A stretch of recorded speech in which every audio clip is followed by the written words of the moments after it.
नमस्कार. Code crafted bye वैशूमध्ये तुमचं मनापासून स्वागत आहे. तर आपण मॅथमॅटिकल लॉजिक हा जो चॅप्टर आहे तो बघत होतो आणि आज त्या चॅप्टरच्या लॉजिकल कनेक्टिव्हचा आपण नेक्स्ट पार्ट बघणार आहोत.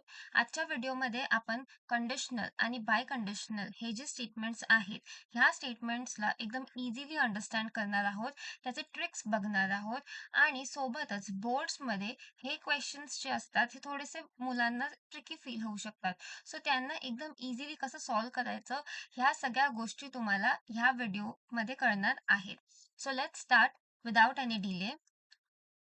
तर व्हेरी फर्स्ट आपण करणार आहोत कंडिशनल स्टेटमेंट. तर कंडिशनल स्टेटमेंटला आपण इम्प्लिकेशन असंही म्हणतो आणि ह्याचा जो सिम्बॉल आहे तो एक राईट फेस्ड एरो आहे किंवा राईट हँडेड एरो आहे. सो तुम्ही असेपणे लक्षात करू शकता. आता कंडिशनल स्टेटमेंट म्हणजे काय? तर कंडिशनल स्टेटमेंट म्हणजे म्हणजे जेव्हा पण आपल्याकडे दोन स्टेटमेंट असतात पी आणि क्यू आणि हे दोन स्टेटमेंट अशा प्रकारे कनेक्ट केले असतील की त्यांच्यामध्ये इफ देन असेल तर त्यांना आपण कंडिशनल स्टेटमेंट असं बोलतो. आता कसं इफ देन कनेक्ट होतं ते इथे बघा. इफ पी देन क्यू अशा प्रकारे इफ आणि देनच्या मदतीने पी आणि क्यू या स्टेटमेंट्सला जोडलं जातं. त्याला आपण बोलतो कंडिशनल स्टेटमेंट, ज्याला इम्प्लिकेशन सुद्धा बोलतात. आणि त्याचा सिम्बॉलिक फॉर्म जो आहे म्हणजे सिम्बॉलिक रिप्रेझेंटेशन जे आहे ते अशा प्रकारे असतं, जिथे आपण पी पहिला लिहितो आणि मग राईट फेस्ड एरो आणि क्यू. सो मी आता ह्याला एरोज बोलणार आहे सध्या, so that it is easier for you to understand. आता ह्याचा आपण एक एक्झाम्पल बघूया. तर जसं की इथे एक स्टेटमेंट पी आहे, देअर इज रेन, आणि दुसरा स्टेटमेंट आहे Q, the match will B cancelled. आता ह्या स्टेटमेंटला जर आपल्याला कंडिशनल स्टेटमेंटमध्ये कन्वर्ट करायचं आहे आणि सोबतच त्याचा सिम्बॉलिक फॉर्म सुद्धा लिहायचा आहे, तर आपण कसं करणार? तर पहिल्यांदा आपण पी ला घेणार, मग आपण क्यू ला घेणार आणि त्याच्यामध्ये फक्त एरो काढणार. सो बघा, पी आला, क्यू आला आणि एरो आला. सो ह्याला आपण काय बोलणार? कंडिशनल स्टेटमेंट ऑफ पी आणि क्यू. आता याला लिहिणार कसं? आपण कंडिशनल स्टेटमेंट तर कळलं. सो याला बोलायचं एक पद्धत आहे. ती काय आहे? इफ पी देन क्यू असं बोललं जातं. आणि स्टेटमेंट कसं लिहिणार? पहिल्यांदा इफ येणार, मग पीचा पूर्ण स्टेटमेंट येणार, देअर इज रेन, मग नंतर देन येणार आणि मग येणार the match will B cancelled. अशा प्रकारे आपण कंडिशनल स्टेटमेंट्सला यूज करतो.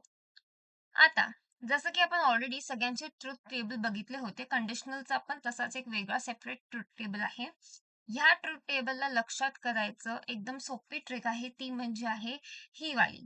सो सगळ्यात पहिलं आपण प्रत्येक कंडिशन समजून घेऊया. तर जर दोघं पण स्टेटमेंट ट्रू असेल तर तुमचं जे आन्सर असणार ते ट्रू असणार, ट्रुथ व्हॅल्यू. पहिला स्टेटमेंट ट्रू असेल, दुसरा फॉल्स असेल, तर तुमचं आउटपुट फॉल्स असणार. जर फॉल्स ट्रू असेल तर ट्रू असणार आणि फॉल्स फॉल्स असेल तर ट्रू असणार. आता कसं? तर जे इम्पॉर्टंट गोष्ट आहे ती काय आहे, की इफ पी देन क्यू असं सांगितलं आहे. तर जर पी झाला तरच क्यू होणार, बरोबर? तर मग पी जर होणं गरजेचं आहे, तर मग जर पी झाला तरच क्यू होणार. तर जर पी झाला आणि क्यू पण झाला तर त्यांची ट्रुथ व्हॅल्यू तर ट्रू ट्रू असणार. हे आपल्याला समजतं.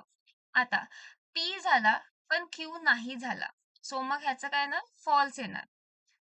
पी झालाच नाही, तर मग क्यू होतोय किंवा नाही होतोय, ते आपल्याला कसं मॅटरच करत नाही. सो त्याच्यामध्ये पण काय येणार? ट्रू येणार. आणि म्हणजे काय इथे बघा, इफ पी देन क्यू आहे. आता तुम्ही कन्फ्यूज नका होऊ. इफ पी आहे म्हणजे काय? तर जर पी आता नाही होते, पी ची व्हॅल्यू फॉल्स आहे. ठीक आहे. आणि क्यू होतोय, तर त्याचं आउटपुट जे असणार ना, ते ट्रू असणार. आणि इफ पी देन क्यू मध्ये जर दोघं पण फॉल्स असतील, तरी त्याचं आउटपुट ट्रू असणार. बस याच्यामध्ये एक डिफरन्स आहे, तो की हा आहे. जर पी झाला पण क्यू झाला नाही. म्हणजे पी झालंय तर मग असं अपेक्षित आहे की क्यू सुद्धा व्हावाच, बरोबर? पण क्यू जर होत नाहीये, तर त्याची जी ट्रुथ व्हॅल्यू असते ती फॉल्स असते आणि हे एवढंच तुम्हाला लक्षात ठेवणं गरजेचं आहे. जास्त बाकीचं इन डेप्थ जाऊन यू नो काही अर्थ नाहीये आणि तुम्हाला आता ते कदाचित कळणार पण आहे की मी बाकीच्यांचे जे बोलते ते काय आहे. जेव्हा आपण एक्झाम्पल सॉल्व्ह करू ना, तेव्हा तुम्हाला एकदम प्रॉपरली कळणार. 1-2 एक्झाम्पल्समध्ये नाही समजणार. असं एकदम थरो प्रॅक्टिस असेल तुमची, तर तुम्ही हा व्हिडिओ तेव्हा त्याच्यानंतर बघा. तुम्हाला एकदम असं पटकन क्लिक होऊन जाणार. Okay. So let's continue to the next. आता आपण याचं एक्झाम्पल बघणार आहोत.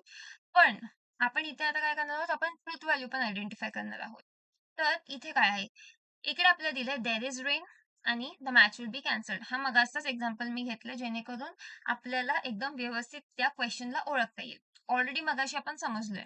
आता बघा, आपल्याला काय करायचंय, ह्याची ट्रुथ व्हॅल्यू सांगायची आहे. तर देअर इज रेन आणि the match will B cancelled.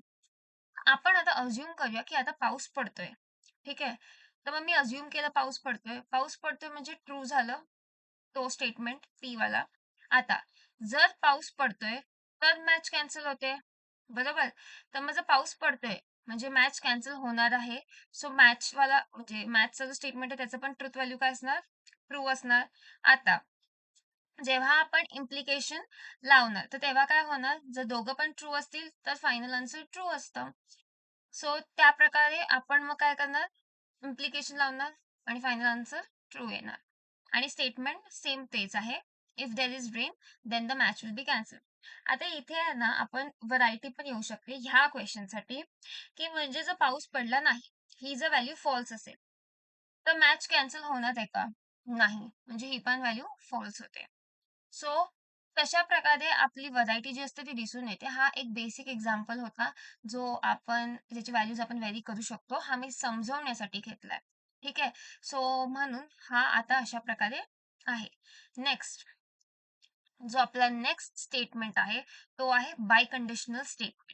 आता बाय कंडिशनल स्टेटमेंट ना, हा आपल्या कंडिशनल स्टेटमेंटचा एक एडव्हान्स व्हर्जन आहे असं समजू शकतो आणि ह्याला आपण डबल इम्प्लिकेशन बोलतो. ह्याचा सिम्बॉल टू फेस्ड एरो असतो आणि ह्याच्यामध्ये सिंगल लाईन पण येऊ शकते आणि डबल लाईन पण येऊ शकते. त्याला आपण लेफ्ट राईट सिंगल एरो पण बोलतो आणि लेफ्ट राईट डबल एरो पण बोलतो आणि हा ऑलमोस्ट सिमिलर आहे टू आपला इम्प्लिकेशन, बट त्याच्यात जो डिफरन्स आहे तो मी सांगते. आता इथे काय आहे, बाय कंडिशनल स्टेटमेंट म्हणजे असे स्टेटमेंट जिथे दोन स्टेटमेंट्स पी आणि क्यू एका अशा फॉर्ममध्ये कनेक्ट होतात जे की आहे इफ अँड ओनली इफ किंवा फक्त इफ. ठीक आहे, पण या इफला दोन इफ आहेत. तर मग ते कसं दिसतं बघा, P if and only if Q. So P if and only if Q अशा प्रकारे आपण त्याला लिहितो. ह्याला आपण बाय कंडिशनल स्टेटमेंट बोलतो आणि ह्याला दुसरं नाव आहे डबल इम्प्लिकेशन. सिम्बॉलिक रिप्रेझेंटेशन याचं असं आहे, पहिल्यांदा पी येतं, मग त्याच्यानंतर डबल फेस्ड एरो येतो आणि मग क्यू येतो. आता आपण याचं एक एक्झाम्पल बघूया. Milk is white, the sky is blue. तर आपला फर्स्ट स्टेटमेंट आहे पी आणि मग आहे क्यू. याला आपल्याला सिम्बॉलिकली रिप्रेझेंट करायचं आहे बाय कंडिशनल स्टेटमेंटला. तर आपण काय करणार, P double faced arrow Q आणि लिहिणार कसं, मिल्क इज व्हाईट. पहिल्यांदा आपण पी लिहिणार, milk is white if and only if, if and only if the sky is blue. मग क्यू लिहिणार. ठीक आहे. अगेन ह्याचं पण ट्रुथ टेबल आहे जसं सगळ्यांचं आहे. आता इथे काय डिफरन्स आहे, तर एकदम व्यवस्थित बघा. ह्याच्यामध्ये काय असतं, की जर तुमचे दोन्ही स्टेटमेंट्स जर सेम असतील, तर तुमचं जे आन्सर आहे ते ट्रू असतं. जर तुमचे दोन्ही स्टेटमेंट वेगवेगळे असतील, तर तुमचा आन्सर फॉल्स असतं. सो ह्याला पण थरो प्रॅक्टिस नंतर समजणारच आहे. पण ट्रिक्स जे मी प्रत्येक ट्रुथ टेबलसाठी सांगितले आहेत, तर त्याचं पण ह्याचं तसंच ह्याचं आहे, की जर दोघं इनपुट्स म्हणजे तुमचे दोघं स्टेटमेंट्स जर ट्रू असतील किंवा फॉल्स असतील दोन्ही, तर मग तुमचं आन्सर जे आहे ना, ते ट्रू असणार आणि जर डिफरंट असतील, तर तुमचं आन्सर जे आहे ना, ते फॉल्स असणार. त्याला लक्षात कसं ठेवायचं? Same, true, different, false. Okay. आता याचं एक्झाम्पल घेऊया. सेम तेच फक्त ट्रुथ व्हॅल्यू सोबत. आता मिल्क इज व्हाईट. आपल्याला माहिती आहे मिल्क व्हाईट आहे. तर ह्याचं ऑफकोर्स ट्रू येणार. त्याच्यानंतर स्काय इज ब्लू. आपल्याला माहिती आहे की स्काय पण ब्लू आहे. म्हणजे त्याचं पण काय येणार? ट्रू येणार. दोघं इनपुट्सचे जर ट्रुथ व्हॅल्यू सेम असतील, इनपुट्स म्हणजे इथे क्यू, पी आणि क्यूचे जर ट्रुथ व्हॅल्यू सेम असतील, तर त्यांचं फायनल आन्सर पण काय येतं? ट्रू येतं. सो मग ह्याचं बाय कंडिशनल स्टेटमेंट काय येणार? ट्रू येणार. आणि लिहिणार कसं? Milk is white if and only if the sky is blue. Okay. So आजसाठी एवढाच व्हिडिओ मी हे करते कारण ह्याचा हा एकदम कन्सेप्च्युअल टॉपिक्स आहेत कंडिशनल आणि बाय कंडिशनल, जे की आहेत इम्प्लिकेशन आणि डबल इम्प्लिकेशन. सो मला ह्याच्यासोबत एक्सरसाइज 1.4 ऍड करायची होती, पण ती खूपच जास्त लेंदी व्हिडिओ होणार आणि 1.4 जो एक्सरसाइज आहे त्याच्यामध्ये व्हरायटी ऑफ क्वेश्चन्स आहेत. सो मी तो एक्सरसाइज 1.4 नेक्स्ट व्हिडिओमध्ये टाकणार आहे. तर मग ह्या व्हिडिओला तुम्हाला जर सगळं काही व्यवस्थित समजलं असेल तर नक्की कमेंट्समध्ये सांगा. जर काही डाउट्स असतील तर ते सुद्धा तुम्ही कमेंट्समध्ये विचारू शकतात. तुम्हाला जर व्हिडिओ आवडला असेल तर लाईक करायला विसरू नका. चॅनलला सबस्क्राईब करा ताकी तुम्हाला असेच अपडेट्स मिळतील. शेवटची गोष्ट लक्षात ठेवा की प्रत्येक विद्यार्थ्यात एक यशस्वी भविष्य दडलंय. Thank you.